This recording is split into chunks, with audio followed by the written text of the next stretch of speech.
अस्सलाम वालेकुम, मैं हूँ रिजवान अशरफ। इमरान खान और पीटीआई इस वक्त भरपूर तरीके से अदालती महाज के ऊपर जंग लड़े हैं कि अपनी जो सीटें हैं जो चोरी की गई हैं, धांधली की गई है, डाका मारा गया है, उनको वापस लेने के लिए अदालती महाज के ऊपर भरपूर जंग इस वक्त इमरान खान, पीटीआई और इमरान खान के खिलाड़ियों की जानिब से लड़ी जा रही है, जिसके अंदर सलमान अकरम राजा, मियाँ शहजाद फारूक, फिर उसके बाद डॉक्टर यास्मीन राशिद लाहौर से, और इसके अलावा ये ख्वाजा आसिफ का हल्का जो है रेहाना डार, जो कि उस्मान डार की वालदा हैं, उनकी माँ हैं, वो भी इस हवाले से जंग लड़ रही हैं और भरपूर तरीके से सबूतों के साथ, एविडेंस के साथ इस चीज़ को साबित करने की कोशिश की जा रही है कि हमारे जो वोट चोरी किए गए हैं, जो डाका मारा गया है, वो वापस किया जाए। अब इस हवाले से जो पीटीआई के अहम तरीन जो लीडरशिप, ख़ास तौर पर सरदार लतीफ़ खोसा, डॉक्टर बाबर अवान जैसे लोग, वो इलेक्शन कमीशन से मुतल्लिक भी और पाकिस्तान के अंदर होने वाले इंतखाबात से मुतल्लिक भी इंतहाई अहम तरीन मामला सामने लेकर आ रहे हैं। और चीफ इलेक्शन कमिश्नर से मुतल्लिक एक इंतहाई कदम उठाने का फैसला किया गया है, ऐलान किया गया है कि ये जो धांधली, ये जो मैन्यूवरिंग, ये जो चोरी डाका इलेक्शन के अंदर मारा गया है, इसका ना सिर्फ सद्भाव किया जाए बल्कि इसके ऊपर चीफ इलेक्शन कमिश्नर के खिलाफ भी कार्रवाई होनी चाहिए। ये इंतहाई अहम तरीन मामला है। इस बारे में कुछ इन्फॉर्मेशन है मेरे पास, एक तो खबरें हैं, मैं आपके साथ शेयर करता हूँ, लेकिन उससे पहले जो पाकिस्तान के अंदर इस वक्त मौजूदा सूरत हाल है उसके बारे में भी मैं आपको आगाह कर दूँ। हुकूमत साजी से मुतल्लिक ख़ास तौर पर जो कि इस वक्त नून लीग और पीपल्स पार्टी के अंदर हो रही है, नून लीग और पीपल्स पार्टी इस तरह से आपस में मिल रहे हैं, मुलाकातें कर रहे हैं, जिस तरह से वो मेजॉरिटी हासिल कर चुके हैं। मेजॉरिटी उनके पास नहीं है, मेजॉरिटी जो है वो इमरान खान के पास है। और ये जो अब जंग शुरू हुई है अदालती महाज के ऊपर और इमरान खान की जो इस्टेब्लिशमेंट की इंतहाई अहम तरीन शख्सियत के साथ जो मुलाकात हुई है, उसके बाद तो इमरान खान बड़ी आसानी के साथ 125-150 सीटें तो निकाल लेगा, और जो छीनी गई हैं सीटें, जो चोरी की गई हैं सीटें, वो अब वापस होने वाली हैं। अब इसमें एक तो लाहौर की 3-4 सीटें हैं जहाँ से मरियम नवाज़ को जितवाया गया, शहबाज शरीफ को जितवाया गया, हमजा शहबाज को जितवाया गया, नवाज शरीफ को और ये शहबाज शरीफ को जितवाया गया। लेकिन ख्वाजा साद रफीक ने खुद एक्सेप्ट किया, और ये पाकिस्तान के अंदर इस तरह के कम लोग होते हैं जो कि इस वक्त सूरत हाल तो ये है कि आप बड़ी आसानी के साथ नून लीग के टिकट के ऊपर खड़े हों और आपको कोई मेहनत नहीं करनी, आपको इलेक्शन वाले दिन भी कोई मेहनत नहीं करनी, आपने आरओ के पीछे भी नहीं भागना, प्रिजाइडिंग ऑफिसर्स के पीछे भी नहीं भागना, फॉर्म 45 के पीछे भी नहीं भागना, फॉर्म 47 के पीछे भी नहीं भागना।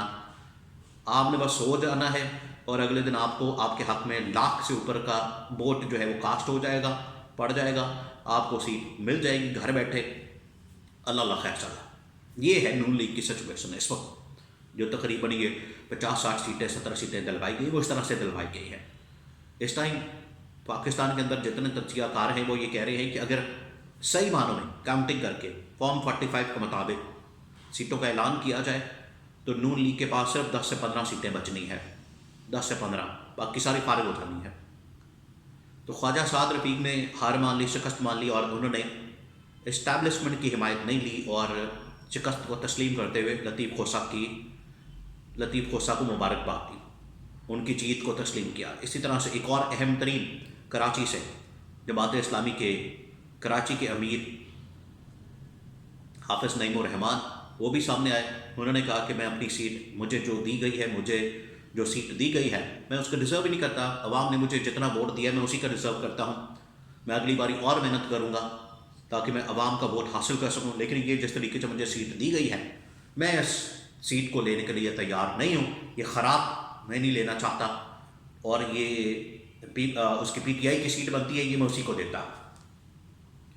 इसी तरह से चकवाल में, जहलम में और इस तरह के बड़े इलाकों के अंदर जो धांधली की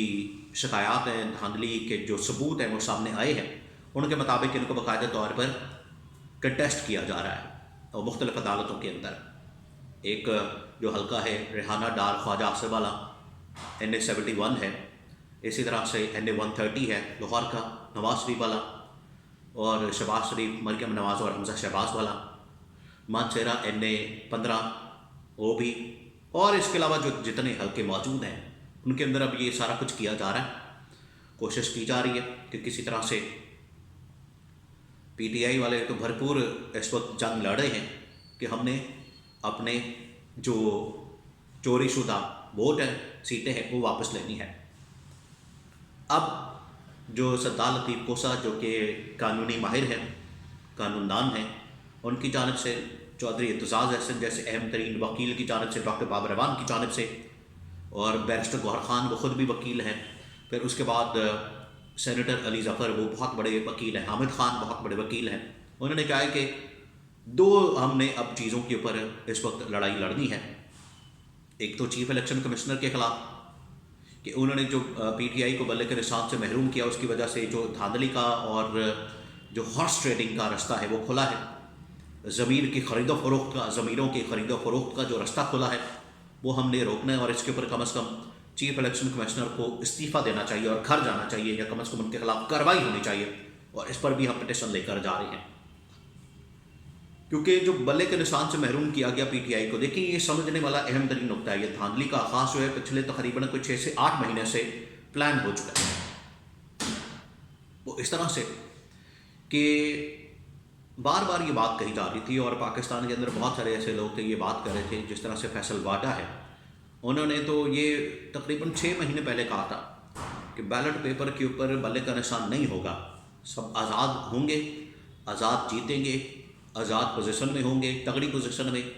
और नून लीग पीपल्स पार्टी को थोड़ी थोड़ी सीटें मिलेंगी। इनको आखिरकार आज़ाद से ही रब्ता करना पड़ेगा।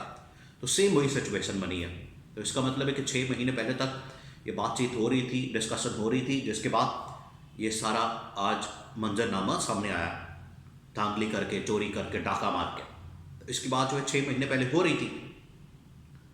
तो सबसे पहले तो इस बात की तहकीकात होनी चाहिए कि आखिरकार फैसल वाडा इस तरह की बात क्यों कर रहे थे, और उनके पास क्या कोई इन्फॉर्मेशन थी या एनालिसिस था या क्या था।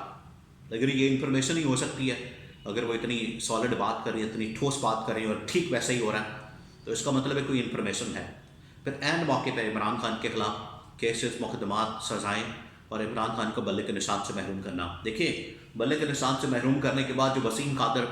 ने 121 से जो इलेक्शन लड़ा है, रुहेल असगर से जीता है, नून लीग के वोटर को उसने हराया, नून लीग के कैंडिडेट को उसने हराया,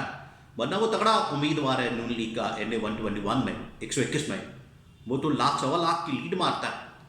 लेकिन पीटीआई के वोटर्स ने, इमरान खान के वोटर्स ने वसीम कादर जैसे, जो कि काउंसलर भी नहीं बन सकता, उसको हरवा के, उसको जितवा के, रुहेल असगर को हरा के, उसको टिकट जो है वो जो वोट है वो इमरान खान को डाला है। तो वसीम कादर यहाँ से उठता है, चुप करके मुलाकात करता है, मरीम नवाज़ को ज्वाइन कर लेता है, मरीम नवाज़ के साथ फिर वीडियो बना देता है कि मैं अपनी पार्टी में वापस आ गया हूँ, नून लीग में वापस आ गया हूँ। तो ये आपने 2 नंबरी की है। आपने जो पीटीआई का वोटर है, पीटीआई का वोटर पर एहतजाज कर रहा है, आगे क्या होना है, लेकिन कानूनी तौर पर कम अज़ कम ये जो डिफेक्शन किया है, ये जो पार्टी चेंज की है, ये अगर पीटीआई बतौर पार्टी तो पीटीआई मौजूद है, उसके ही नॉमिनी है, ये उनके बैनर, उनके फ्लैक्स वो तमाम चीज़ें अभी भी मौजूद है उनके हल्के के अंदर। चले जाएं, उनके फ्लैक्सों में इमरान खान, उनकी फिर खुद हल्फिया वीडियो मौजूद है। वसीम कादर की हल्फिया ये बात कर रहा है कि मैं इमरान खान का साथी रहूँगा, मैं उसका वफादार हूँ, और मैंने उसका ही टिकट लिया है और उसी का मैंने वोट लेना है। फिर उसको जितवाया गया, फिर अवाम ने जितवाया, पीटीआई के वोटर्स ने जितवाया। तो ये जो धांधली का रास्ता खोला है, ये जो सिलसिला खोला है, इसके अंदर रुकावट डालने के लिए कम अज़ कम चीफ इलेक्शन कमिश्नर को कार्रवाई करनी चाहिए थी। लेकिन उन्होंने बल्ले का निशान से महरूम करके पीटीआई को फारिग करने की जो साजिश की, उसके अंदर हिस्सेदार बन गए। इस वजह से पीटीआई के जो अहम तरीन लीडरशिप के अंदर टॉप के वकला मौजूद हैं, लॉयर्स मौजूद हैं, वो कह रहे हैं कि हम ना सिर्फ चीफ इलेक्शन कमिश्नर के खिलाफ जा रहे हैं और इनके ऊपर भी हम मुकदमा करेंगे, और ये जो धांधली और रास्ता खोला गया है इसके ऊपर फिर आर्टिकल 6 और इस तरह की बातें की जा रही हैं। क्योंकि अब जो नई हुकूमत आनी है, इमरान खान इस वक्त वाज़ेह तौर पर पोजीशन में आ चुका है हुकूमत बनाने की, लेकिन उसको बनाने नहीं दी जा रही, रुकावटें पैदा की जा रही हैं। वो आएगा, वो तो फारिग कर देगा, वो नहीं रखेगा इस चीफ इलेक्शन कमिश्नर को, उसको घर भेज देगा। चाहिए तो यही कि अदालतों को नोटिस लेना चाहिए इस सूरत हाल के ऊपर, और चीफ इलेक्शन कमिश्नर के खिलाफ कार्रवाई होनी चाहिए, एक्शन होना चाहिए कि ये जो धांधली का रास्ता खोला है, लूटमार का इलेक्शन में, लूटमार इलेक्शन के अंदर, टाका इलेक्शन के अंदर चोरी, ये रास्ता रोकने की ज़रूरत है। और ये देखें, दो ऐसे इदारे पाकिस्तान के अंदर जो कि साल बाद या 5 साल बाद काम करते हैं, उनकी ज़रूरत पड़ती है। एक रोयत हिलाल कमेटी जिसने साल बाद चांद देखना है, और एक इलेक्शन कमीशन ऑफ पाकिस्तान जिसने 5 साल बाद इलेक्शन करवाने हैं। दोनों काम ये ठीक नहीं करते। रोयत हिलाल कमेटी को चांद सही तरह नज़र नहीं आता, पूरी कौम को, 25 करोड़ आवाम को इन्होंने टेंशन में डाला होता है। और ये जो है इलेक्शन कमीशन, इसने 5 साल बाद इलेक्शन करवाने होते हैं, और वो भी इतनी टेंशन में, इतने मसाइल, और ये हो गया, वो हो गया, दुनिया इतनी आगे जा चुकी है और इनको अभी तक समझ नहीं आ रही कि करना क्या। दावे तो इन्होंने बहुत किए थे, लेकिन कोई एक दावा जो है इनका वो सही साबित नहीं हुआ। तो ये चोरी, इलेक्शन में चोरी, टाका, इसके ऊपर पीटीआई तो स्टैंड ले चुकी है, और उन्होंने बाकायदा तौर पर इस चीफ इलेक्शन कमिश्नर के मुस्ताफ़ी होने का न सिर्फ मुतालबा किया, बल्कि इसके खिलाफ एक्शन लेने के लिए, कार्रवाई के लिए अदालतों से रजू करने का फ़ैसला किया।